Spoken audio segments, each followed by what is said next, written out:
Asia কাপে super ফোরের রোমাঞ্চকর ম্যাচে মুখোমুখি হয়েছিল বাংলাদেশ বনাম শ্রীলঙ্কা। টান উত্তেজনাপূর্ণ এই ম্যাচে জয় তুলে নেয় বাংলাদেশ।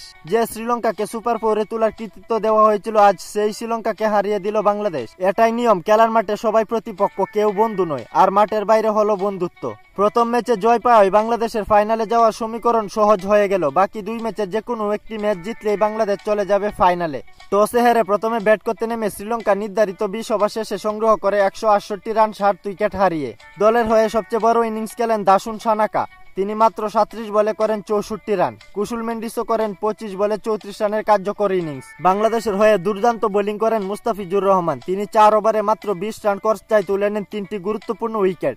এছাড়াও শেখ মাহাদি নেন 2টি উইকেট। জয়ের জন্য 169 রানের লক্ষ্যে ব্যাট করতে নামে বাংলাদেশ। শুরুতে উইকেট হারালেও দারুণ জুটি গড়ে তোলেন সাইফ হাসান ও তাওহিদ হৃদয়। তানজিদ তামিম ও লিটন দাস দ্রুত ফিরে যাওয়ার পর সাইফ হাসান খেলেন 45 বলে 61 রানের একটি গুরুত্বপূর্ণ ইনিংস, যার ইনিংসে ভর করেই বাংলাদেশ মূলত জয় পেয়েছে। তাওহিদ হৃদয় খেলেন একটি বড় ইনিংস, 37 বলে 58 রান করেন তিনি। তার ইনিংসটি শেষের দিকে কার্যকর হয়েছিল বাংলাদেশের জয়ের জন্য। শেষ ওভারে বাংলাদেশের 5 বলে দরকার ছিল মাত্র 1 রান। সেই মুহূর্তে দর্শকদের মনে তৈরি হয় শঙ্কা, কারণ পরপর 2 উইকেট হারিয়ে ফেলে বাংলাদেশ, কিন্তু 1 বল বাকি থাকতে জয় তুলে নেয় বাংলাদেশ। 4 উইকেটের রোমাঞ্চকর এই জয় বাংলাদেশের দর্শকদের মনে এনে দেয় আনন্দ আর আত্মবিশ্বাস। বাংলাদেশ কি আরো একটি ম্যাচ জয় করে ফাইনালে যেতে পারবে? কমেন্ট করে জানিয়ে দিন আপনার মতামত। খেলাধুলার গুরুত্বপূর্ণ আপডেট পেতে আমাদের চ্যানেলটি সাবস্ক্রাইব করে পাশেই থাকুন।